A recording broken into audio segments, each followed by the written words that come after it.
Hello friend, जय हिंद। आज हम भारतीय राज्य व्यवस्था के अंतर्गत केंद्र राज्य संबंधों के बारे में देख लेते हैं। यहाँ पे पहला प्रश्न है, भारतीय संविधान के अंतर्गत संघ और राज्यों के बीच शक्तियों का विभाजन किसकी प्रेरणा पर आधारित है? तो कनाडा का हो जाएगा। किसका अनुसरण करते हुए भारत का संविधान राज्यों का संघ शब्दावली का प्रयोग करता है? सोवियत संघ से। संघ सूची, राज्य सूची तथा समवर्ती सूची का विस्तृत उल्लेख संविधान की किस अनुसूची में किया गया है? तो 7वीं अनुसूची में। भारतीय संविधान में तीनों सूचियों से संबंधित व्यवस्था कहाँ से ली गई है? भारत सरकार अधिनियम 1935 से। सरकारिया आयोग की सिफारिशों का संबंध किससे है? केंद्र और राज्यों के बीच संबंधों से है। केंद्र राज्य संबंध पर 1971 में राजमन्नार समिति किस राज्य के द्वारा गठित की गई थी? तमिलनाडु में। भारतीय संविधान में राज्य की शक्तियां एवं कार्य को कितनी सूचियों में बांटा गया है? 3 सूची। इसमें हो जाएगा संघ सूची, राज्य सूची एवं समवर्ती सूची। संघ और राज्यों के विधायी संबंधों का संचालन किस सूचियों के आधार पर किया गया जाता है? तीनों सूचियों के आधार पर। भारतीय संविधान में अवशिष्ट शक्तियां किसके पास होगी? केंद्र के पास होगी। भारतीय संविधान के अनुसार अवशिष्ट शक्तियां किसे सौंपी गई? संघीय संसद को। अवशिष्ट विषयों पर विधि बनाने का अधिकार किसे होगा? ये भी संसद या संघ को। संघ सूची के विषयों विधि निर्माण करने का अधिकार संसद को है।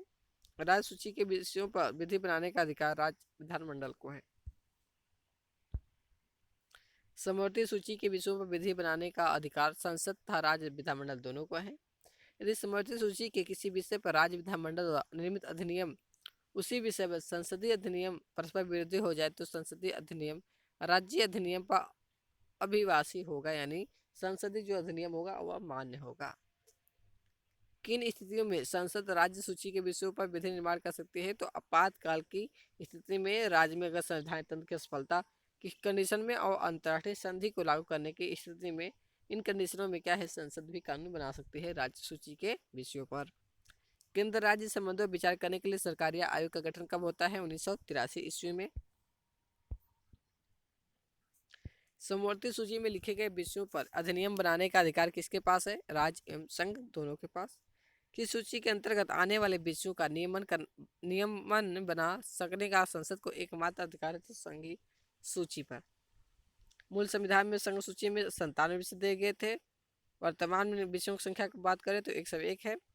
मूल संविधान में राज्य सूची में 66 विषय थे। इस टाइम इनमें 61 विषय हैं।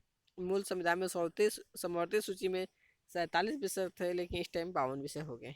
राज्य सूची को विषयों को निकाल कर समवर्ती सूची में रख दिया गया है। भूमि सुधार की सूची के अंतर्गत आती है। राज्य सूची के अंतर्गत जो आर्थिक नियोजन है वह समवर्ती सूची का विषय है। शिक्षा भी क्या है? समवर्ती सूची का विषय है। जनगणना की सूची कैसी है? तो संघ सूची का है।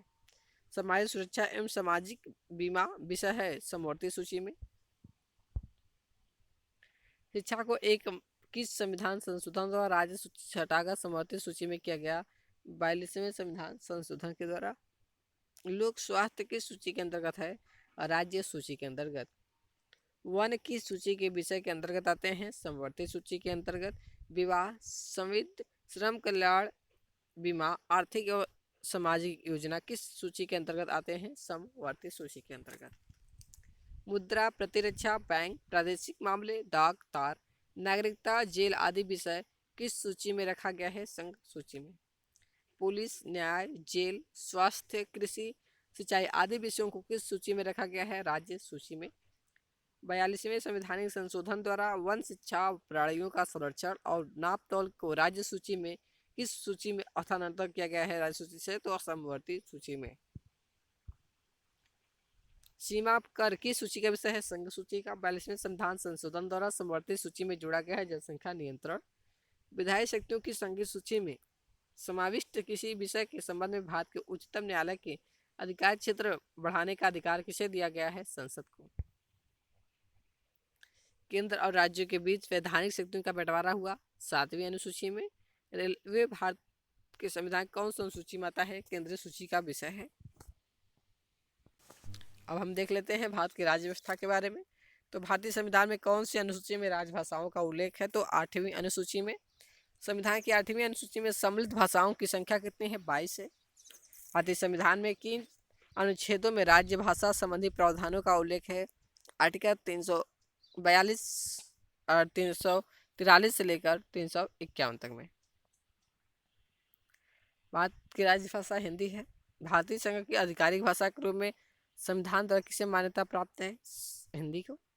संविधान किस अनुच्छेद के तहत हिंदी की राजभाषा के रूप में दर्जा प्राप्त हुई है, मिली है? अनुच्छेद 343 क्लोज फर्स्ट में कहा गया है।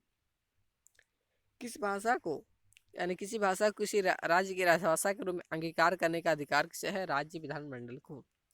संविधान की 8वीं अनुसूची में सम्मिलित भाषाओं में कौन सी भाषा बोलने वाले सर्वाधिक है? बांग्ला।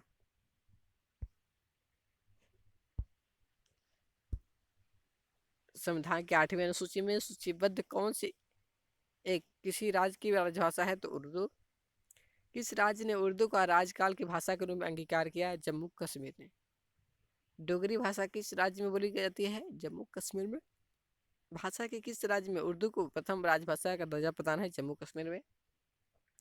सिंधी भाषा को किस संवैधानिक संशोधन द्वारा संविधान की 8वीं अनुसूची में शामिल किया गया? 21वां। भारतीय संविधान के अनुच्छेद 344 के अंतर्गत प्रथम राजभाषा आयोग का गठन कब हुआ था? 1955 में। 1955 ईस्वी में गठित राजभाषा आयोग के अध्यक्ष कौन थे? वीजी खेर थे। किस भाषा को संविधान की 8वीं अनुसूची में शामिल नहीं किया गया है जबकि वह एक राज्य की भाषा है? तो अंग्रेजी हो जाएगा। किस संवैधानिक संशोधन द्वारा भारतीय संविधान की 8वीं अनुसूची में बोडो, डोगरी, संथाली और मैथिली भाषाओं का समावेश किया गया? 92वां संविधान संशोधन। संविधान के इस अनुच्छेद में यह व्यवस्था किया गया कि प्रत्येक राज्य शिक्षा के प्राथमिक स्तर पर मातृभाषा में शिक्षा की पर्याप्त सुविधाओं को उपलब्ध कराने का प्रयास करेगा। तो यह आर्टिकल हो जाएगा 350। तो फ्रेंड्स, आज का वीडियो हम समाप्त करते हैं। आई होप आपको वीडियो अच्छी लगी होगी। अगर वीडियो पसंद है तो वीडियो को लाइक कर दीजिएगा और अपने दोस्तों तक ज़्यादा से ज़्यादा शेयर करिएगा और कमेंट बताइए कि आपकी वीडियो कैसा लगा। और चैनल पर नए हैं तो चैनल को सब्सक्राइब करिएगा और बेल आइकन को प्रेस कर दीजिएगा। इसमें आपका कोई समय लगेगा, 1 मिनट का टाइम लगेगा, 1 सेकंड का, तो आप लोग कर दीजिएगा। Okay, thanks.